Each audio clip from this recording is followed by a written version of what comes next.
अच्छा। और मैंने जैसा आप लोगों को बताया है कि मैं कोशिश कर रही हूँ कि इस पूरे साल में 9 to 12 के मैथ्स का पूरा सिलेबस इस चैनल पे कंप्लीट करवा दिया जाए। तो इसके लिए मैं कोशिश करती हूँ कि ज़्यादा से ज़्यादा वीडियो अपलोड कर सकूँ, ताकि आप लोगों को एटलीस्ट मैथ्स के लिए कहीं भी ट्यूशन की ज़रूरत ना पड़े, या नहीं तो अगर स्कूल है जहाँ आपको छोटी-छोटी चीज़ें समझ में नहीं आ रही है, या कहीं और आपने ट्यूशन पकड़ा हुआ है जहाँ आपको छोटी-छोटी चीज़ें समझ में नहीं आ रही, तो आप ईज़िली समझ सको। मैथ्स ऐसे तो बहुत ही सिंपल सा सब्जेक्ट है, बट सिंपल तभी है जब आपको ये चीज़ें समझ में आएँगी। अगर आपको चीज़ें समझ में नहीं आएँगी तो मैथ्स का एक फ़ियर बैठ जाता है मन में। तो बस उसी फ़ियर को हटाना है। मैथ्स में हमें अच्छे मार्क्स लाने हैं। वही क्वेश्चंस करवाती हूँ जो एग्जाम के व्यू से बहुत ज्यादा इंपॉर्टेंट होने वाले हैं। तो इसमें जितने भी क्वेश्चंस हैं ये सारे आपके एग्जाम के व्यू से बहुत ज्यादा इंपॉर्टेंट होने वाला है। मैं फिर से बोल रही हूँ, मैथ्स में कभी भी हिंदी मीडियम या इंग्लिश मीडियम अलग नहीं होता है, क्योंकि मैथ्स में लैंग्वेज का बहुत ही कम यूज होता है। तो इसलिए ये जो है सिलेबस, ये स्टेट बोर्ड के लिए भी है और सीबीएसई बोर्ड के लिए भी है। आज का जो टॉपिक है ये 9th 10th के स्टूडेंट्स के लिए मेनली है, और टॉपिक है रैशनलाइजेशन मींस परिमेयकरण। इसको हिंदी में परिमेयकरण कहते हैं। अब रैशनलाइजेशन स्टार्ट करने से पहले मैं इसका यूज बताती हूँ कि रैशनलाइजेशन का हम यूज क्यों करते हैं। रैशनलाइजेशन आप जब तक मैथ्स या फिजिक्स या जब भी कैलकुलेशन करोगे आपको रैशनलाइजेशन यूज करना है। क्या होता है, जब कभी भी हम किसी क्वेश्चन को सॉल्व करते हो, suppose that the answer is 2/√3, ये अगर आपका आंसर आ गया तो इस फॉर्म में आप देखोगे कभी भी बुक में आंसर गिवन नहीं रहता, क्योंकि ये स्टैंडर्ड फॉर्म नहीं है। और मैथ्स में हमें जब भी आंसर लिखना होता है स्टैंडर्ड फॉर्म में लिखना होता है। तो स्टैंडर्ड फॉर्म में लाने के लिए क्या करना होता है, डेनोमिनेटर जो है उसको रूट फ्री करना होता है। डेनोमिनेटर में कभी भी आपका स्क्वायर रूट यूज नहीं होना चाहिए। तो आज बस हम लोग रैशनलाइजेशन में यही सीखेंगे कि डेनोमिनेटर से हम लोग स्क्वायर रूट को कैसे हटाते हैं। सपोज करो आपका क्वेश्चन बोल रहा है कि rationalise 2/√3। I am taking the same term 2/√3। तो हमें सबसे पहले क्या देखना है कि डेनोमिनेटर में नंबर ऑफ टर्म्स कितने हैं, मतलब कितने टर्म्स है यहाँ पे। यहाँ पे देखना है कि ये सिंगल टर्म है √3। तो जब कभी भी डेनोमिनेटर में सिंगल टर्म हो और वो रूट में हो तभी रैशनलाइजेशन होगा। तो इसमें क्या होता है, एक रैशनलाइजिंग फैक्टर आता है। क्या होता है, एक ऐसा टर्म लेते हैं जिससे हमें मल्टीप्लाई और डिवाइड करना रहता है to make the denominator root free. Denominator का रूट हटाने के लिए हम लोग एक नंबर से इसे मल्टीप्लाई और डिवाइड दोनों करते हैं। जिस नंबर से हम मल्टीप्लाई और डिवाइड दोनों करेंगे उसको कहते हैं रैशनलाइजिंग फैक्टर। और अगर एक ही टर्म है तो जो टर्म है हम लोग उसी से इसको मल्टीप्लाई और डिवाइड कर देते हैं, बस जो रूट के अंदर है उस टर्म से। मीन्स हमें क्या करना होगा, √3 से इसमें मल्टीप्लाई और डिवाइड। रैशनलाइजिंग फैक्टर एक नंबर में आता है। ऑब्जेक्टिव टाइप क्वेश्चन के लिए ये बड़ा इंपॉर्टेंट है कि कोई भी क्वेश्चन दिया रहेगा बोलेगा इसका रैशनलाइजिंग फैक्टर निकालिए। तो √3 इज द रैशनलाइजिंग फैक्टर। 2 को अगर आप √3 से मल्टीप्लाई करोगे इट्स 2√3, और √3 इंटू √3 इट्स 3। तो ये इसका रैशनलाइजेशन हो गया। बहुत सिंपल है। इस टाइप का क्वेश्चन 1 या 2 मार्क्स में आता है। अब सपोज करो आपका क्वेश्चन है 5√6/√3। सपोज करो ये क्वेश्चन है 5√6/√3। तो again we have to do the same thing. हमें बस डेनोमिनेटर को चेक करना रहता है। √3 है, √3 से मल्टीप्लाई और डिवाइड कर देंगे। 5 मल्टीप्लाई करने में हमेशा याद रखिएगा कि रूट के अंदर जो टर्म है वो रूट के अंदर वाले टर्म से ही मल्टीप्लाई होगा। तो √6 इंटू 3 अपॉन √3 इंटू 3, √3 इट्स 3। 2 बार अगर हम रूट को मल्टीप्लाई करेंगे रूट ऑब्वियस है कैंसिल हो जाएगा। यहाँ देखो √6 को हम क्या लिखेंगे, 6 इंटू 3 है, 6 को लिख सकते हैं 2 इंटू 3 और 1 मोर 3 इज देयर। तो 2 टाइम्स 3 है, we can write it 3√2।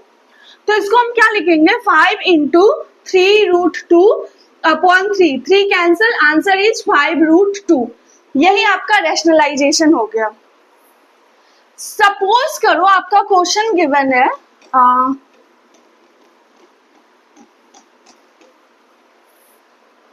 2√3 upon 5√2 5, suppose ये 2√3/5√5। तो यहाँ पे भी नंबर ऑफ टर्म्स एक ही है डेनोमिनेटर में, बट 5 में रूट नहीं है और इस 5 में रूट है, तो जो रूट के बाहर है उससे हमें कोई मतलब नहीं है अगर एक टर्म रहे। तो क्या करेंगे हम, सिंपली इसको √5 से मल्टीप्लाई और डिवाइड करेंगे। तो 2√3√5 it's √15 and 5 √5 it's 5, so answer is 2√15 divided by 25। इसी को हम रैशनलाइजेशन कहते हैं। अगर एक टर्म हो तो सपोज करो there are 2 terms in denominator, denominator में सपोज करो एक से ज्यादा टर्म है, यानी कि अगर हम लोग लेते हैं कि 2 टर्म है 4/√11 minus √7, there are 2 terms in denominator. Denominator में क्या है, 2 टर्म्स है। तो जब कभी भी डेनोमिनेटर में 2 टर्म हो तो उसका रैशनलाइजिंग फैक्टर क्या होगा, मीन्स हम किससे मल्टीप्लाई और डिवाइड करेंगे। सबसे पहले हमें चेक करना है इन 2 टर्म्स के बीच का साइन क्या है, इट्स नेगेटिव, तो रैशनलाइजिंग फैक्टर हो जाएगा √11 plus √7, means we have to change the sign. But आप लोग बोलोगे कि साइन को चेंज क्यों करेंगे, क्योंकि जब कभी भी हमें रूट को हटाना रहता है, हमें पता है रूट का स्क्वायर करेंगे रूट हट जाएगा, और देयर इज अ फॉर्मूला कि a minus B into a plus B equal to a square minus B square, मतलब a का भी स्क्वायर हो रहा है और b का भी स्क्वायर हो रहा है। अगर a में आपका रूट है वो भी स्क्वायर होकर रूट हट जाएगा, b में रूट है वो भी स्क्वायर होकर रूट हट जाएगा, अगर दोनों में रूट है तो दोनों का रूट हट जाएगा। इसके लिए अगर माइनस गिवन हो तो हमें प्लस से मल्टीप्लाई डिवाइड करना होगा, प्लस गिवन हो तो माइनस से मल्टीप्लाई डिवाइड करना होगा। यहाँ नेगेटिव है, so we have to multiply it with √11 plus √7 and we have to divide it also with √11 plus √7। Multiply और डिवाइड हम हमेशा सेम टर्म से करेंगे, तो ये क्या हो जाएगा 4 bracket √11 plus √7 a minus B into a plus B क्या होता है, ये होता है a स्क्वायर और माइनस b स्क्वायर। तो क्या हो गया 4 इंटू √11 प्लस √7, √11 का स्क्वायर, मैंने बताया था रूट का स्क्वायर करेंगे रूट हटेगा, 11 माइनस √7 का स्क्वायर 7, 11 माइनस 7 इट्स 4, तो 4 √11 प्लस √7 अपॉन 4 ये कैंसिल हो गया और आंसर इज √11 प्लस √7। अगर 2 टर्म्स हो डेनोमिनेटर में तो this is the process to rationalise it. जब कभी भी डेनोमिनेटर में 2 टर्म्स होंगे हम इस तरह से उसको क्या करेंगे, रैशनलाइज करेंगे। अगर 2 टर्म है तो सपोज समझ लो कि ये क्वेश्चन आपका 2 नंबर में जरूर आएगा, ठीक है। और रैशनलाइजेशन जो है वो अपने आप में बहुत ही इंपॉर्टेंट टॉपिक है। सपोज करो क्वेश्चन है 3 minus 2√2 upon 3 plus 2√2. This is a question and question says we have to rationalize it. अगर rationalize नहीं भी कहे डायरेक्ट कह दे इसको कि solve it, मतलब हल करें, इसको बस हमें solve करना है। तो solve करना मतलब rationalize ही करना है, जरूरी नहीं है कि क्वेश्चन में दिया रहेगा कि आपको rationalize करना है। solve करना मतलब हमें rationalize करना है, डेनोमिनेटर को रूट फ्री करना है, डेनोमिनेटर में कभी भी रूट नहीं होना चाहिए।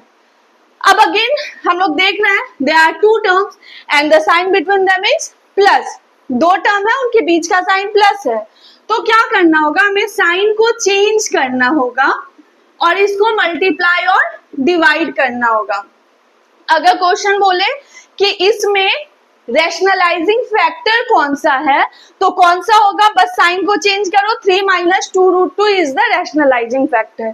एक और चीज, डेनोमिनेटर में अगर रूट है तो उससे हमें कोई फर्क नहीं पड़ता, हमारा मेन एम क्या है, सॉरी न्यूमरेटर में अगर रूट है तो उससे हमें कोई फर्क नहीं पड़ता, ये रूट रह सकता है, बस डेनोमिनेटर से हमें रूट हटाना रहता है।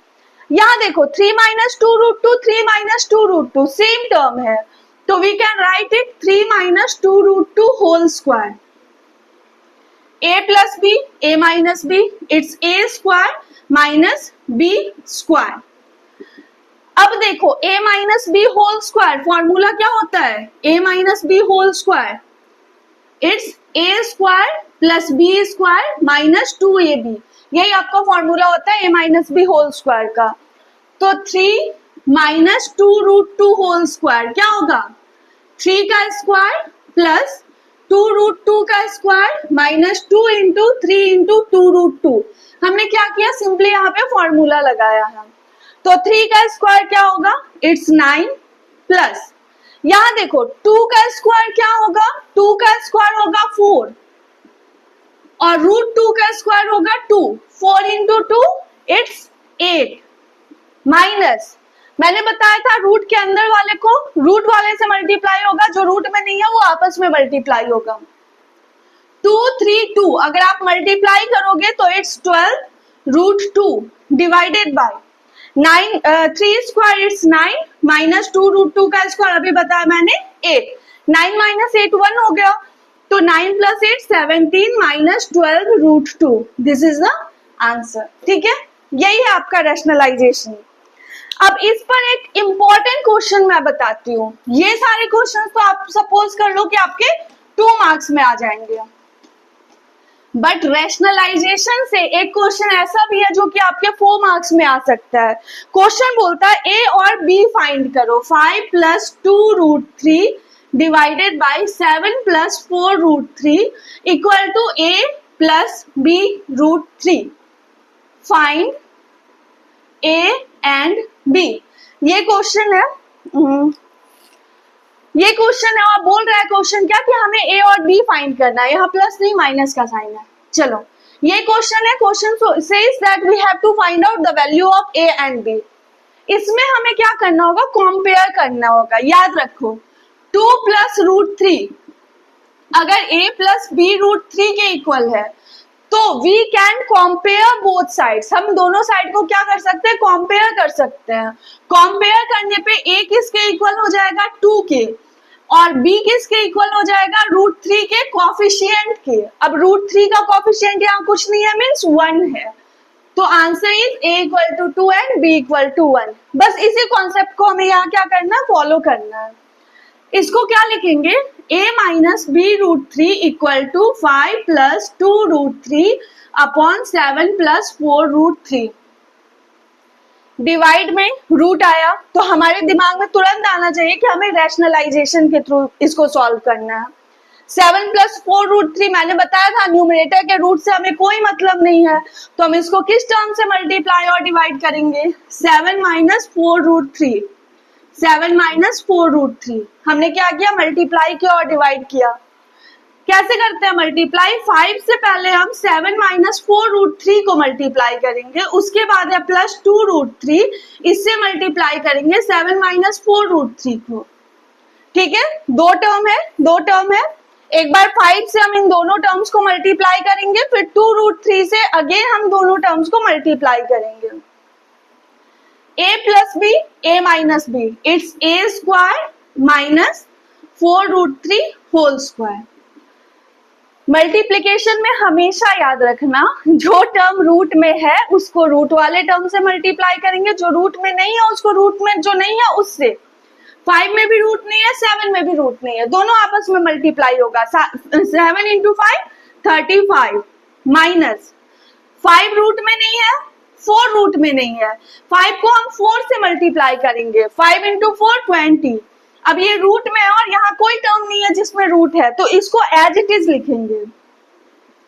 प्लस 2 में भी रूट नहीं है, 7 में भी रूट नहीं है, ये दोनों आपस में मल्टीप्लाई होगा। 2 इंटू 7 14, प्लस माइनस माइनस 2 4 से मल्टीप्लाई होगा 8, और √3 से मल्टीप्लाई होगा, इट्स 3। ये समझना, जो रूट में नहीं है वो रूट में नहीं रहेगा, उसी से मल्टीप्लाई करेंगे, और रूट वाले को रूट वाले से करेंगे। ठीक है, अपॉन 7 का स्क्वायर 49, 4 का स्क्वायर क्या होगा 16, और √3 का स्क्वायर क्या होगा 3, 16 इंटू 3 क्या होगा 48।